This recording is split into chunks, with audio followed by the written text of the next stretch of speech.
قاری محمد طیب قاسمی کے YouTube channel کو سبسکرائب کیجیے اور امن کے پیغام کو پھیلانے میں ہماری مدد کیجیے اور نیچے دیے گئے ہوئے بیل آئیکن کو کلک کریں تاکہ ہر آنے والی نئی ویڈیو آپ کو براہ راست مل سکے۔ الحمد للہ نحمده ونستعینه ونستغفره ونؤمن به ونتوکل علیہ ونعوذ باللہ من شرور انفسنا ومن سیئات اعمالنا من يهده الله فلا مضل له ومن يضلله فلا هادي له وأشهد أن لا إله إلا الله وحده لا شريك له وأشهد أن سيدنا ومولانا محمدا عبده ورسوله صلى الله عليه وعلى آله وأصحابه وبارك وسلم تسليما كثيرا كثيرا أما بعد فأعوذ بالله من الشيطان الرجيم لن ينال الله لحومها ولا دماؤها ولكن يناله التقوى منكم وقال تعالى في مقام آخر إن صلاتي ونسكي ومحياي ومماتي لله رب العالمين لا شريك له وبذلك أمرت وأنا أول المسلمين آمنت بالله صدق الله العظيم وصدق رسوله النبي الكريم ونحن على ذلك لمن الشاهدين والشاكرين والحمد لله رب العالمين۔ ایک مرتبہ ذوق اور شوق کے ساتھ درود شریف پڑھ لیں۔ اللهم صل على محمد النبي الأمي وعلى آله وأصحابه وبارك وسلم تسليما كثيرا كثيرا۔ تمام تعریفیں اللہ رب العزت کے لیے جو تمام جہانوں کا پالنے والا ہے، بے شمار بے حساب لا تعداد درود و سلام امام الانبیاء فخر موجودات حضرت محمد الرسول اللہ سب کہتے ہیں صلی اللہ علیہ وسلم کی ذات اقدس پر، آپ کے گھر والوں پر، آپ کی اولادوں پر اور آپ کے تمام صحابہ پر۔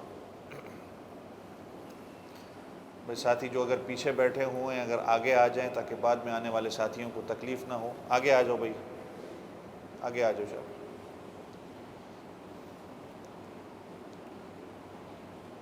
آگے آ جاؤ، آگے بیٹھو۔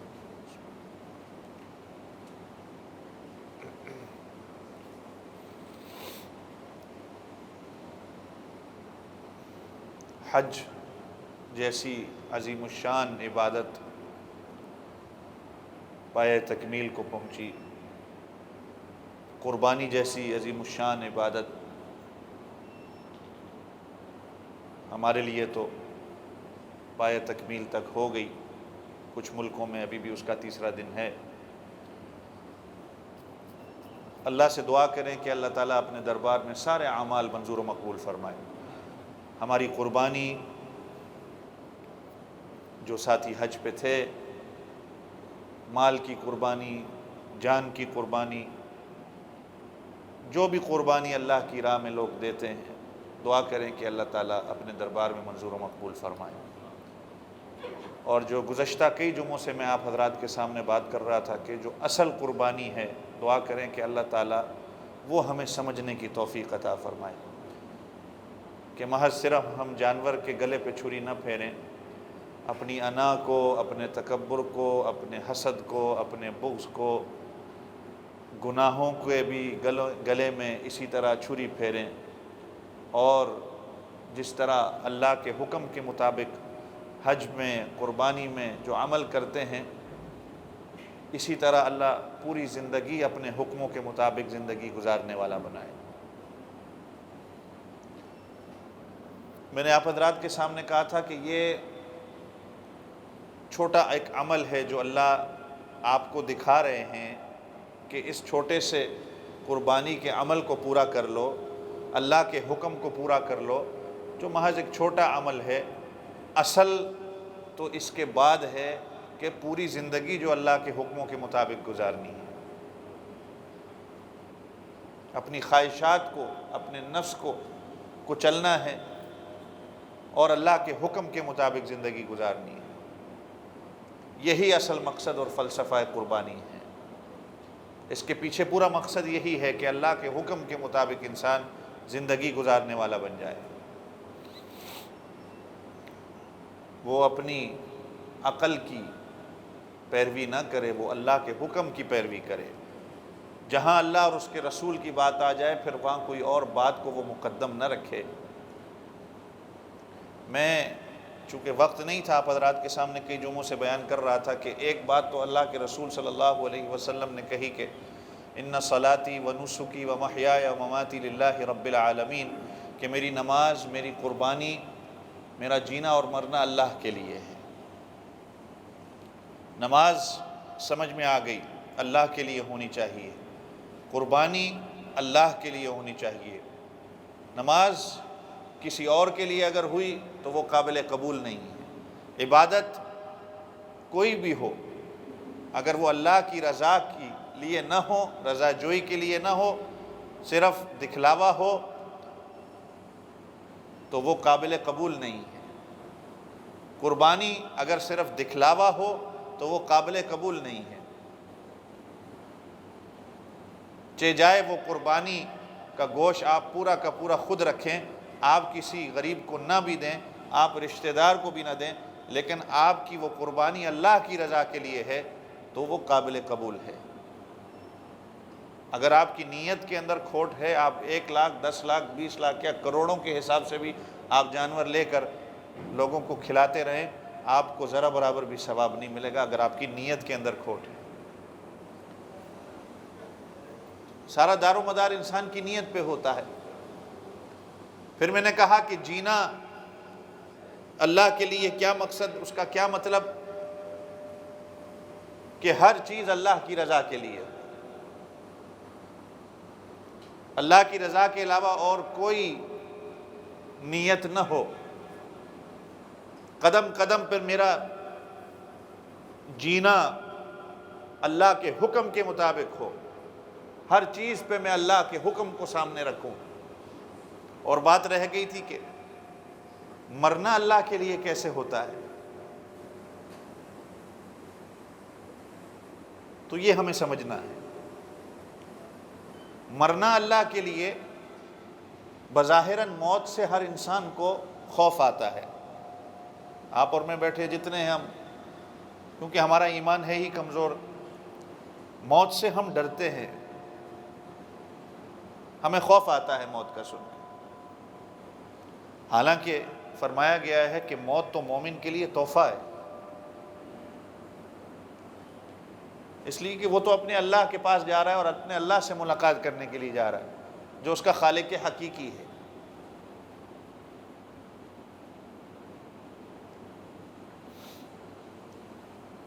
اور اس لیے ہمیں موت سے خوف آتا ہے، ہم موت سے ڈرتے اس لیے ہیں چونکہ ہمارے عمل اللہ کی رضا کے مطابق نہیں ہے۔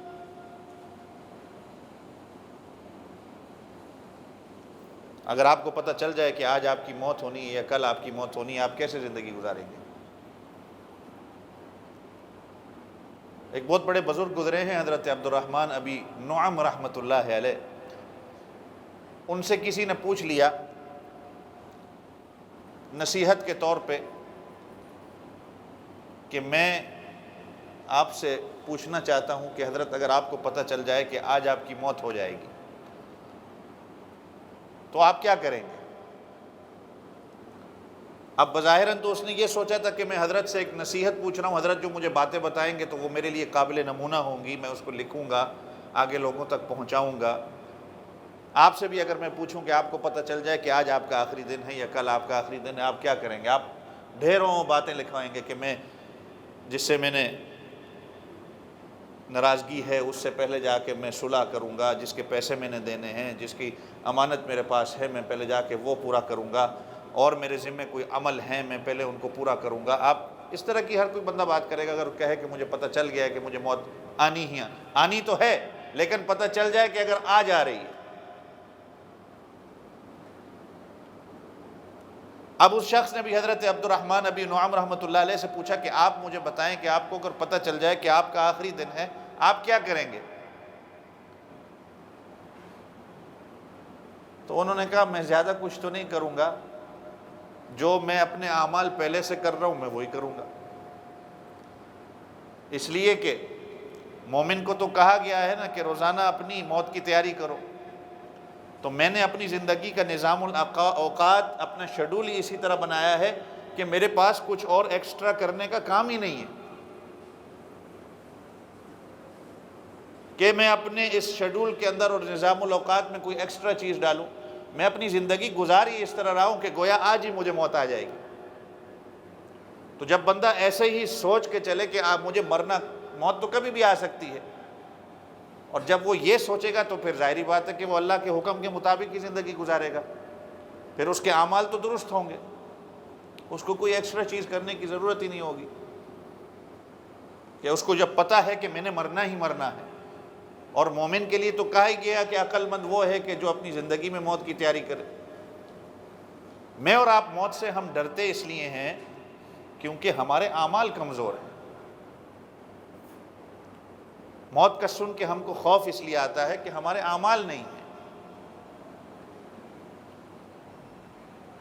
ورنہ صحابہ، اولیاء اللہ کی اگر آپ زندگی پڑھ کے دیکھیں، وہ تو ہر وقت تیار رہتے تھے کہ کب اللہ کی طرف سے بلاوا آئے اور ہم اللہ کی طرف چلے جائیں، کیونکہ یہ زندگی اور موت اسی کی دی ہوئی ہے۔ تو فرمایا گیا وَمَمَاتِي لِلَّهِ رَبِّ الْعَالَمِينَ، میرا مرنا بھی اللہ کے لیے ہے۔ تو جس بندے کی زندگی اللہ کے حکم کے مطابق گزرتی ہے، وہ اللہ کے حکم کے مطابق اپنی زندگی گزارتا ہے، پھر اس بندے کو موت سے ڈر نہیں لگتا،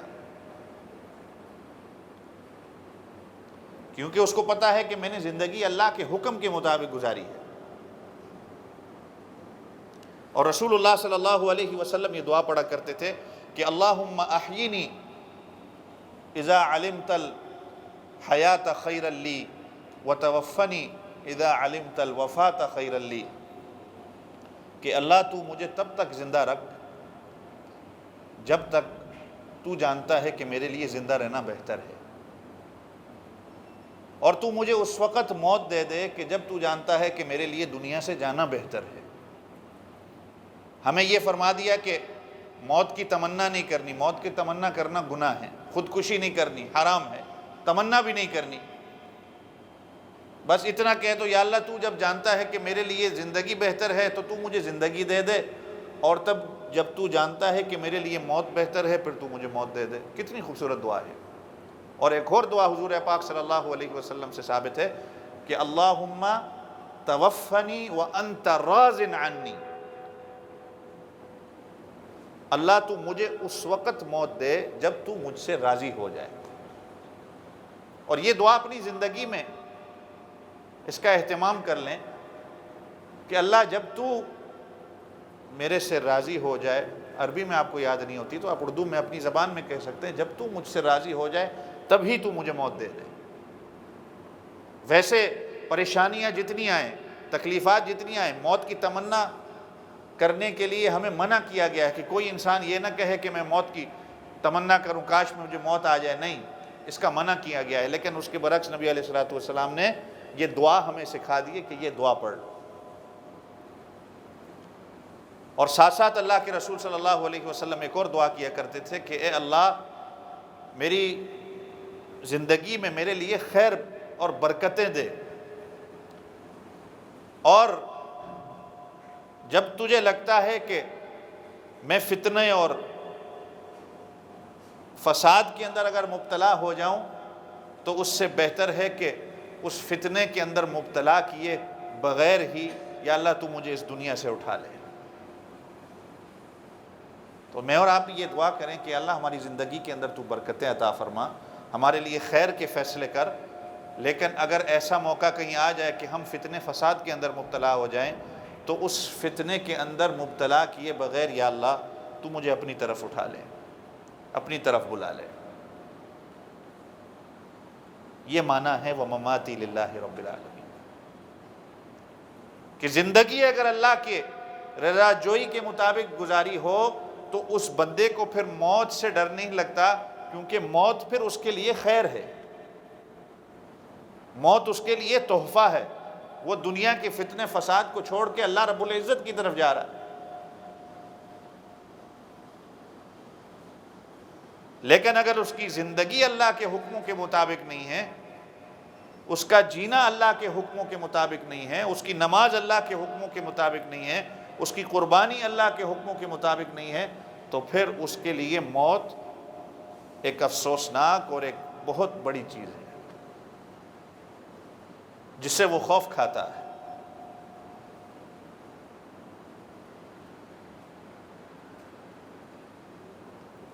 کچھ بات سمجھ میں آ رہی ہے میری؟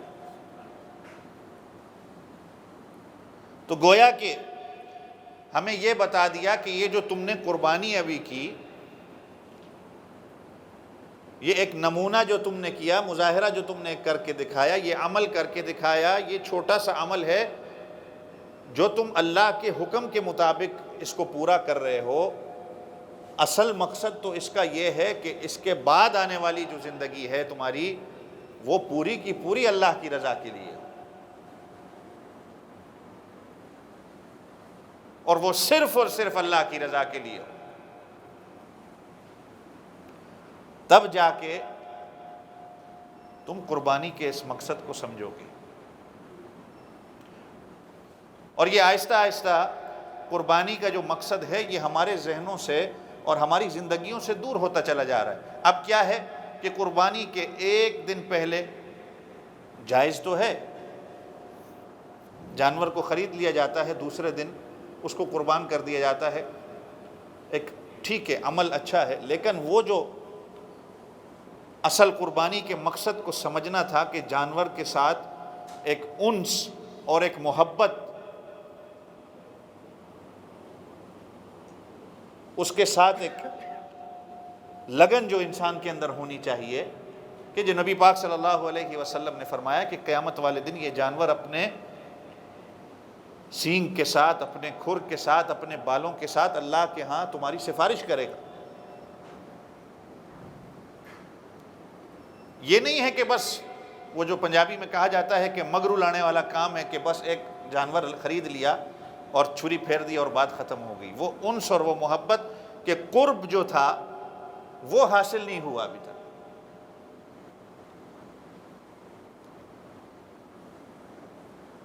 کہ جس طرح میرے گھر کا ایک فرد ہوتا ہے، وہ جانور بھی میرے گھر کا ایک فرد بن جائے، میری اس کے ساتھ ایک محبت ہو جائے، اور جب اس کے گلے پہ چھری پھرتی ہے،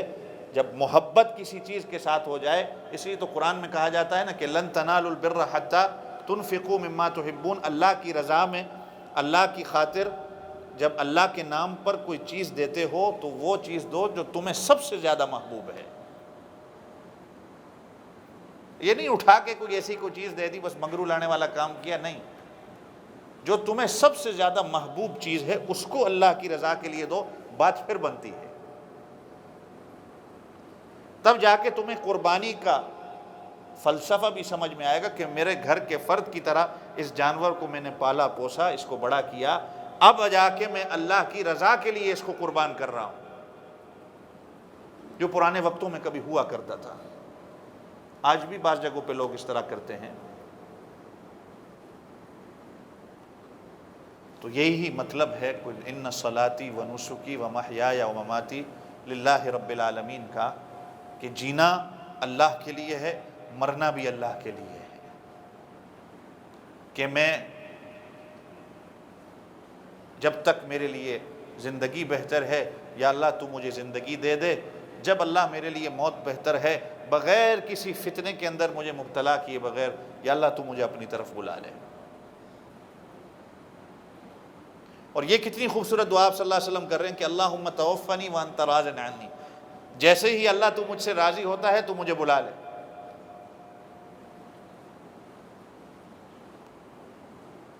ناراض نہیں، یا اللہ جب تو مجھ سے راضی ہو، تب جا کے اللہ کی طرف سے پھر ہمارے لیے جنت کے فیصلے ہوتے ہیں۔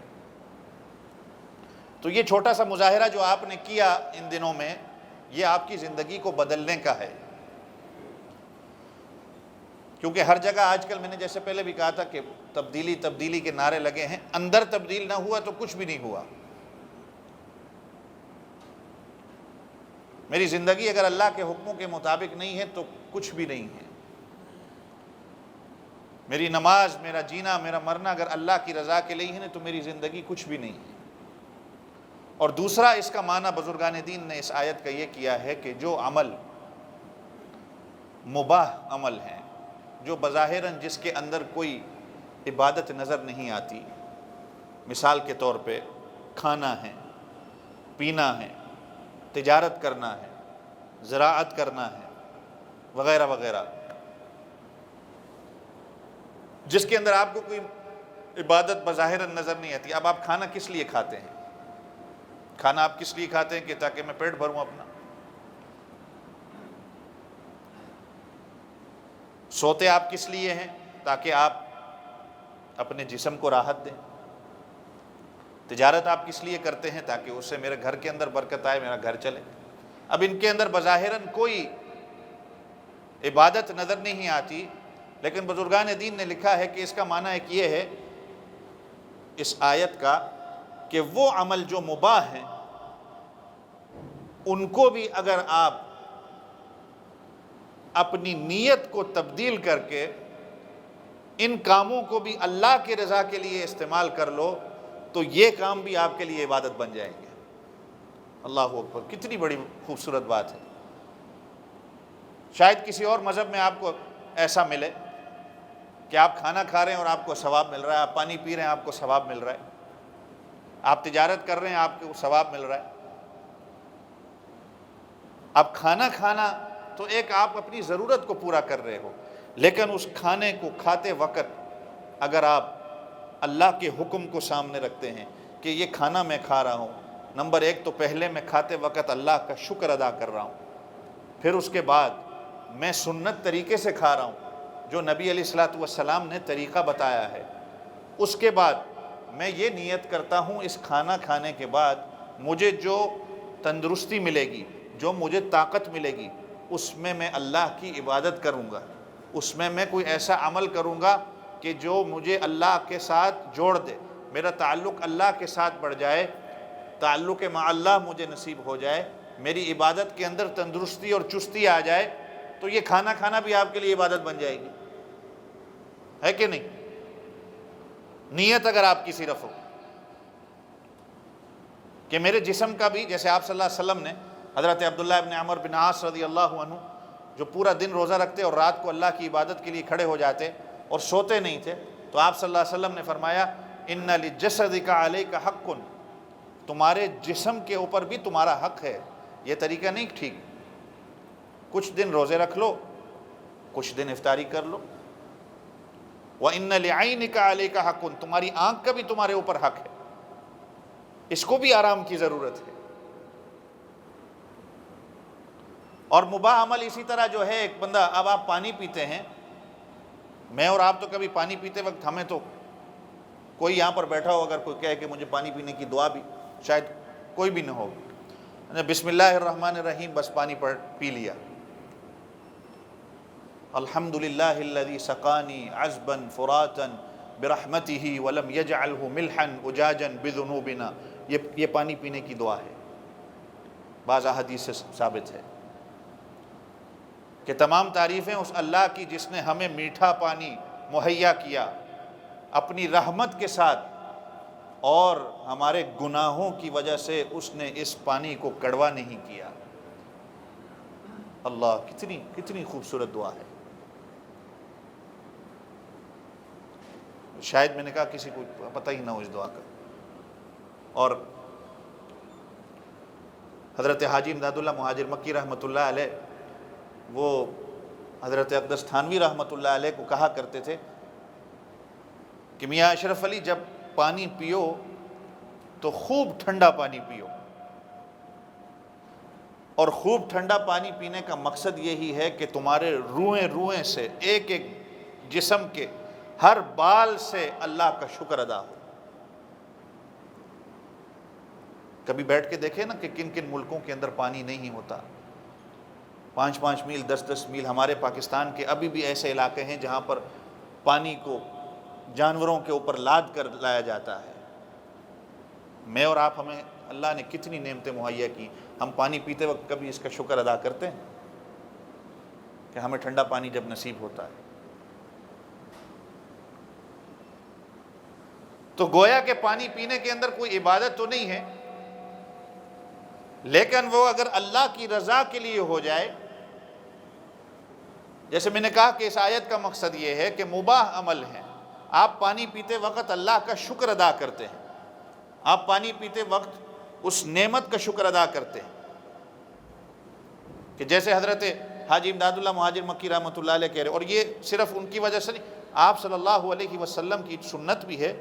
آپ صلی اللہ علیہ وسلم نے جو دنیا کی 3 پسندیدہ چیزیں بتائیں کہ مجھے دنیا کی 3 چیزیں جو ہے وہ بہت محبوب ہیں، ان میں ٹھنڈا پانی بھی ہے۔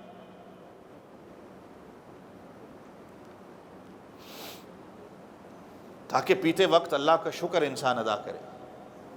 اب اس کے اندر کوئی عبادت تو نہیں ہے، لیکن بندہ اگر یہ کرتا ہے، اب پانی پینا بھی اس کے لیے عبادت بن جاتا ہے، تجارت ہے، زراعت ہے، اس کے اندر اگر وہ نیت خالصتاً اللہ کے لیے لے کے آتا ہے تو اس کا یہ پانی پینا، اس کا یہ کھانا کھانا، اس کا یہ زراعت کرنا، تجارت کرنا، یہ اس کے لیے جو ہے قابل عمل بن جائے گا اللہ کے ہاں۔ اب میں کپڑے پہنتا ہوں، کپڑے تو میں نے روز پہننے، لیکن اگر میں کپڑے پہنتے وقت مسنون دعائیں جو آپ صلی اللہ علیہ وسلم نے بتائی ہیں،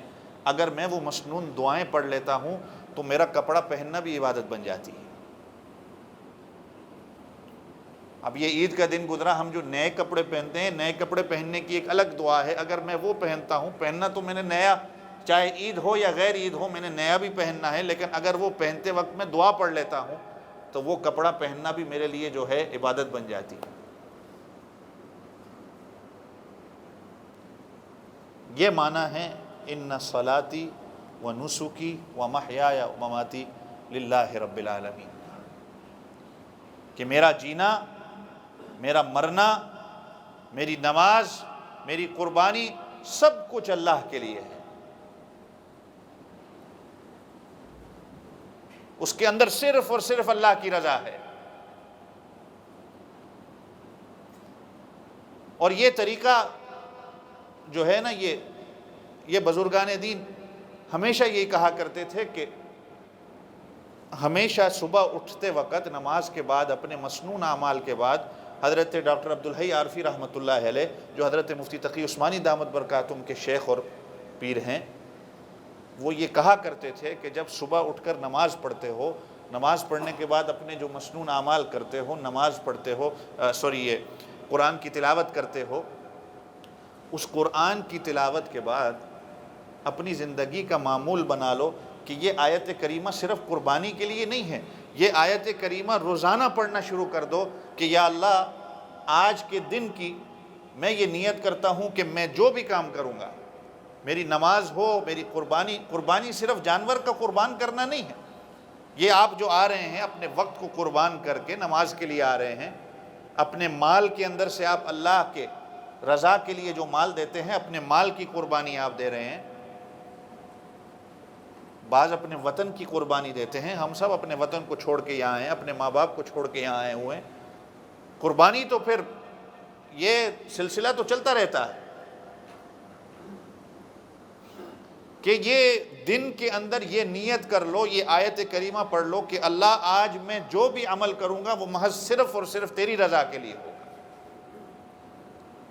حضرت مفتی تقی عثمانی دامت برکاتہم اس کو کہتے ہیں کہ عہد وفا، پیمانہ وفا اس کا نام دیا ہے، کہ یہ روزانہ اللہ کے ساتھ میری ایک وفاداری کا عہد ہو گیا ہے، میں اللہ کے ساتھ روزانہ ایک یہ جو ہے ایک تعلق بنانے کے لیے اللہ سے وفاداری کا میں وعدہ کر رہا ہوں۔ اور انسان ہے ہم، بے شک کمزوریاں ہوتی ہیں، ہماری روزانہ نیتیں ہوتی ہیں کہ آج ہم نے یہ عمل، کوئی بندہ بھی نیت نہیں کرتا کہ میں نے آج گناہ کرنا ہے، ہر بندہ یہی نیت کرتا ہے کہ میری زندگی جو ہے وہ اللہ کے حکموں کے مطابق گزرے، نبی علیہ الصلاۃ والسلام کی سنتوں کے مطابق گزرے، لیکن انسان ہے، بعض اوقات کمی اور کوتاہی ہو جاتی ہے، اور یہ تو ایک ہمارے اندر صفت ہے۔ جیسے میں نے آپ سے پچھلے جمعے بھی کہا کہ اللہ نے فرشتوں کو پیدا کیا، وہ تو صرف اور صرف اللہ کی تسبیح بیان کرتے ہیں، ان کے اندر اللہ نے صفت جو رکھی ہے وہ اللہ کی تقدس کی ہے، اللہ کی تسبیح کی ہے، اللہ کی بڑائی کی ہے، ان کے اندر گناہ کا مادہ نہیں ہے۔ انسان کو اللہ نے بنایا ہے کہ اس کے اندر، کیوں ہمیں اشرف المخلوقات کہا گیا؟ کہ اس لیے کہ ہمارے اندر گناہ کی صفت بھی ہے۔ ہم اس گناہ کو جب کرتے ہیں تو اس کرنے کے بعد ہم اللہ کی طرف متوجہ ہوتے ہیں، اللہ ہمیں توبہ کی توفیق دیتے ہیں، اور پھر ہم اللہ کے نیک بندوں میں شمار ہو جاتے ہیں۔ یہی تو وجہ ہے کہ ہمیں اشرف المخلوقات کہا گیا ہے۔ اور حدیث پاک میں آیا ہے کہ جو قوم توبہ تائب نہیں ہوتی، گناہ نہیں کرتی، اللہ ایسی قوم کو پیدا کرتے ہیں کہ جو گناہ کر کے پھر اللہ کے سامنے توبہ تائب ہوتی ہے۔ تو حضرت ڈاکٹر عبدالحی عارفی رحمۃ اللہ علیہ کہا کرتے تھے کہ اپنے دن کے اندر ایک تو اور دعائیں حضور اقدس صلی اللہ علیہ وسلم روزانہ فجر کے وقت کیا کرتے تھے، اللہم انی اسألک خیر ھذا الیوم،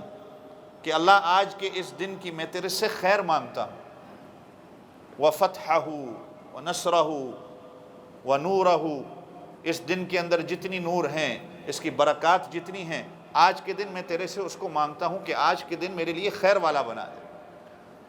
یہ انسان جب مسنون دعائیں کرتا ہے تو ایک تو عبادت کا الگ سے اس کو ثواب مل جاتا ہے، اور ایک دن اگر اس دن کے اندر کوئی ایسا عمل اس کے ساتھ پیش آنے والا ہے، وہ اللہ کی رحمت سے دور ہو جاتا ہے۔ کوئی برائی ہے، کوئی آفت اس کے اوپر اگر آنے والی ہے، تو حضرت ڈاکٹر عبدالحی عارفی رحمۃ اللہ علیہ کہا کرتے تھے کہ یہ جو آیت سنت جو ہے نا، یہ قربانی کرتے وقت جو ہم پڑھتے ہیں کہ ان صلاتی و نسکی و محیای و مماتی للہ رب العالمین، یہ روزانہ پڑھنا شروع کر دو۔ اللہ سے عہد کر لو، اور عہد تمہارا اگر ٹوٹتا بھی ہے، ہم تو دنیا کے سامنے کتنی دفعہ ہم اپنے وعدوں کو توڑتے ہیں، اللہ کے ساتھ اگر ہمارا وعدہ ٹوٹتا ہے تو اللہ سے یہ بھی ساتھ دعا کرو کہ اللہ بے شک میں کمزور ہوں، میرے اندر اتنی طاقت نہیں ہے کہ میں اپنے اس وعدے کو پورا کروں، یا اللہ تو اس کے اندر برکت ڈال دے، تو مجھے استقامت دے، تو مجھے صبر دے، اور تو مجھے طاقت دے کہ میں اس عہد کو، اس وعدے کو پورا کر لوں۔ اور جب آپ اللہ سے مانگیں گے تو پھر انشاءاللہ آپ کے دن کے اندر کچھ برکت آ جائے گی، کیونکہ رجوع اللہ ہے، ہر چیز کا جو ہے مقصد وہ رجوع اللہ ہے۔ جیسے کہ مولانا روم رحمۃ اللہ علیہ کا میں واقعہ آپ حضرات کے سامنے ذکر کر رہا تھا کہ جب حضرت یوسف علیہ السلام کو زلیخا نے گناہ کی دعوت دی، تو قرآن کہتا ہے کہ حضرت یوسف علیہ السلام کو اللہ رب العزت کا خیال آیا، لولا ان رأى برہان ربی، ان کو اپنے اللہ کا خیال آیا کہ میرا رب مجھے دیکھ رہا ہے۔ اب بظاہراً ان کو تو نظر آیا کہ اگر میں بھاگتا ہوں تو دروازوں کے اوپر تو تالا لگا ہوا ہے، لیکن بھاگتے بھاگتے جب انہوں نے اللہ کی طرف رجوع کیا، مانگا اللہ سے، تو دروازوں کے تالے خود بخود ٹوٹ گئے۔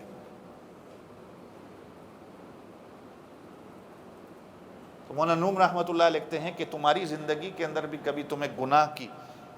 طرف تمہارا دل مائل جب ہوتا ہے، گناہ کی طرف جب جاتے ہو، نفس کی خواہشات کو جو ہے پورا کرنے کے لیے نکلتے ہو، تو کم سے کم رجوع اللہ کر لو، اللہ سے مانگنے والے بن جاؤ، اس فتنے فساد سے دور ہونے کے لیے اللہ کی طرف رجوع تو کرو۔ آج میری زندگی کے اندر جتنی تکلیفات آتی ہیں، جتنی پریشانیاں آتی ہیں، میں ایک کسی اور کی طرف رجوع تو کرتا ہوں، مگر اللہ کی طرف میرا رجوع نہیں ہوتا۔ اگر اللہ کی طرف رجوع ہو جائے، اور حضرت تھانوی رحمۃ اللہ علیہ کا میں نے پچھلے جمعے بھی آپ حضرات کے سامنے بیان کیا تھا کہ وہ تو کہتے ہیں کہ تصوف نام ہی اسی کا ہے کہ جب گناہ کا خیال دل کے اندر آئے تو استقامت اور ہمت کے ساتھ جلدی کرو کہ اس گناہ کی طرف نہ دوڑو، اور اگر گناہ ہو جائے سرزد تو توبہ کرنے میں جلدی کرو، پھر توبہ کرنے میں دیر نہ کرو، اور جب نیکی کا خیال آئے تو اس نیکی کو کرنے میں دیر نہ کرو، اس نیکی کو کرنے میں جلدی کرو۔ یہی نام ہے تعلق مع اللہ کا، یہی نام ہے یہی مقصد ہے قربانی کا، ان صلاتی و نسکی و محیایا و مماتی للہ رب العالمین، کہ ابھی جو تم یہ چھوٹی قربانی کر کے اللہ کے حکم کو سامنے رکھتے ہو، کہ جس طرح بزرگان دین نے لکھا ہے نا کہ رمضان کے جو روزے رکھتے ہیں وہ چھوٹا روزہ ہے، سحری سے لے کر افطار تک اللہ کے حکم کے مطابق زندگی گزارتے ہو، یہ چھوٹا روزہ ہے۔ اصل روزہ یہ ہے کہ جس طرح سحری سے افطار تک اللہ کے حکم کے مطابق زندگی گزاری، پوری زندگی میں اللہ کے حکموں کے مطابق زندگی گزارو۔ بڑا روزہ اور اصل روزہ یہ ہے، حتیٰ کہ تمہیں موت آ جائے۔ اور بزرگان دین یہاں بھی لکھتے ہیں کہ یہ جو قربانی کا چھوٹا سا عمل کر رہے ہو نا، اللہ کے ہاں تو بڑا عمل ہے، لیکن ایک یہ مظاہرہ تمہیں کر کے دکھایا، یہ نمونہ ہے ایک چھوٹا سا کہ اللہ کا حکم کیسے پورا کیا جاتا ہے۔ اس کے اندر عقل کو استعمال کرنے کی ضرورت نہیں ہے، اس کے اندر اللہ کے حکم کو پورا کرنا ہے، کہ اللہ کا حکم ہے اس لیے میں اس جانور کو قربان کر رہا ہوں، لیکن اصل مقصد یہ ہے کہ اس کے بعد آنے والے مراحل جو زندگی کے ہیں، کہ قدم قدم پر میں اللہ کے حکم کے مطابق زندگی گزاروں، اس میں چونکہ چنانچہ اور اللہ اور یہ اور وہ کہ میں اس کے اندر سوال کرنے والا بنوں نہیں، کیونکہ ہم تو حضرت ابراہیم علیہ السلام کی ملت سے ہیں، کہ حضرت ابراہیم علیہ السلام کو جو خواب کے اندر دکھایا گیا، اور حضرت ابراہیم علیہ السلام نے تو خواب میں ہی صرف دیکھا تھا، اور خواب میں دیکھنے کے بعد اللہ کے حکم کے لیے چلے، اور حکم جب اللہ کا یعنی جب دیکھا خواب، ہمیں تو حکم دیا گیا ہے نا کہ کرنا ہے، ان کو تو حکم نہیں دیا گیا تھا، صرف خواب کے اندر دیکھا تھا، اور وہ اس کو پورا کرنے کے لیے گئے، اور بیٹے نے بھی آگے اللہ کی رضا جوئی کو سامنے رکھا، تب جا کے اللہ نے کہا کہ فلما اسلما وتلہ للجبین ونادیناہ ان یا ابراہیم قد صدقت الرؤیا، ہم نے تمہارا خواب سچا کر دکھایا ہے، ہم نے تمہاری اس قربانی کو قبول کر لیا، ہمیں تمہارا یہ عمل پسند آیا، کہ اللہ کا حکم جب آ جائے، جب اللہ کا فیصلہ آ جائے، اس میں انسان پھر اپنی انا کو سامنے نہیں لاتا، پھر اپنی بات کو سامنے نہیں لاتا۔ جب بڑوں کا حکم آ جاتا ہے، جب بڑوں کی بات آ جاتی ہے، تو پھر اس کے اندر اپنی منمانی، اپنی خواہشات، اپنی انا اور اپنے بغض اور اپنے حسد کو سامنے نہیں لایا جاتا، پھر اس کو بھی اسی طرح کچل دیا جاتا ہے اور ذبح کر دیا جاتا ہے، جس طرح ہم نے جانور کو ذبح کر دیا۔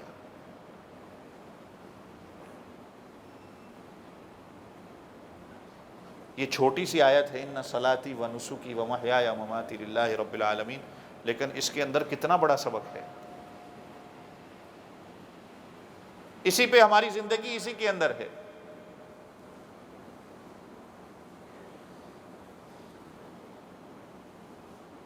یہی اصل ہے سارا۔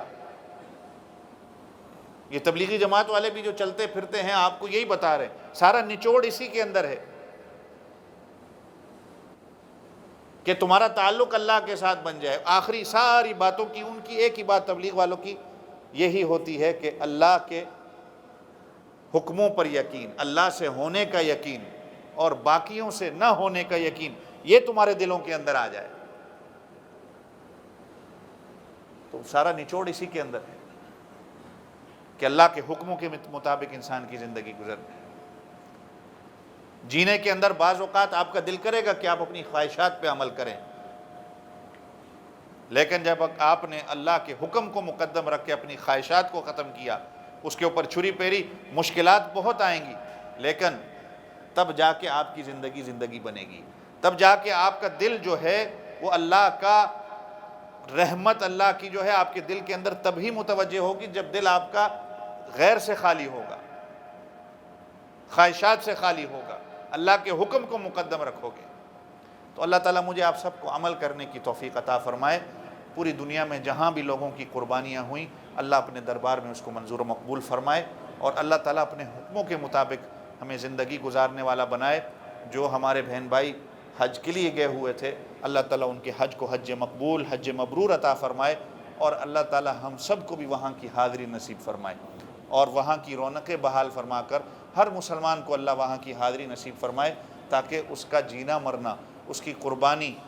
اس کی نماز، ہر چیز اللہ کی رضا کے لیے ہو جائے۔ وآخر دعوانا ان الحمد للہ رب العالمین۔